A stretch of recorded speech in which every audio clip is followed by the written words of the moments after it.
চুয়াডাঙ্গা সংসদীয় আসন 2-এর 3 প্রতিদ্বন্দ্বী পৃথক রাজনৈতিক দলের প্রার্থীকে দেখা গেল হাত ধরে একই মঞ্চে দাঁড়িয়ে।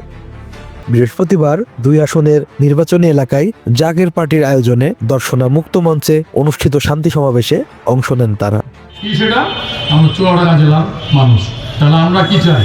চুয়াডাঙ্গার উন্নয়ন। চুয়াডাঙ্গার উন্নয়ন যদি আমরা করতে চাই তাহলে অবকাঠামোগত উন্নয়ন এটা লাগবে, স্বাস্থ্যসেবা লাগবে, শিক্ষা ব্যবস্থার উন্নয়ন লাগবে, পরিবেশের উন্নয়ন লাগবে, একটা মাদকমুক্ত সমাজ করতে হবে এবং খেলাধুলা নিয়ে যেন আমাদের তরুণ প্রজন্ম ব্যস্ত থাকে সেই অবকাঠামো তৈরি করে দিতে হবে। কৃষি বিশ্ববিদ্যালয় করার ব্যাপারে আমি অত্যন্ত আনন্দিত যে এটা নিয়ে আমরা মোটামুটি 3টা দলই একমত।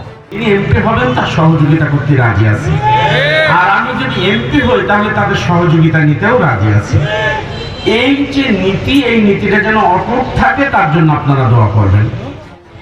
চুয়াডাঙ্গা স্বাধীনতার পরে 54 বছরে যে অবহেলিত, ইনশাআল্লাহ আমরা এই অবহেলিত জেলাকে, এই জেলার মানুষের মুখের হাসি ফোটানোর জন্য আমরা যা যা করণীয় ইনশাআল্লাহ করব।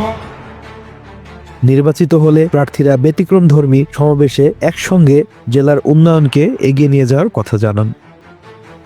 বক্তব্যে বিএনপি, জামাত ও ইসলামী আন্দোলনের 3 প্রার্থী শান্তিপূর্ণ রাজনৈতিক সংস্কৃতির উপরে গুরুত্ব আরোপ করেন।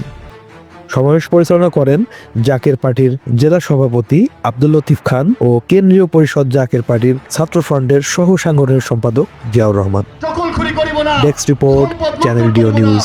জীবনের শেষ নিঃশ্বাস ত্যাগ করা পর্যন্ত দয়াল নবী রাসূলে পাক সাল্লাল্লাহু আলাইহি সাল্লামের সত্য তরিকা ছাড়বো না, ছাড়বো না, ছাড়বো না। কারা কারা হাত তুলে দেখান তো। ইনশাআল্লাহ প্রাণপ্রিয় ভাইরা আমার,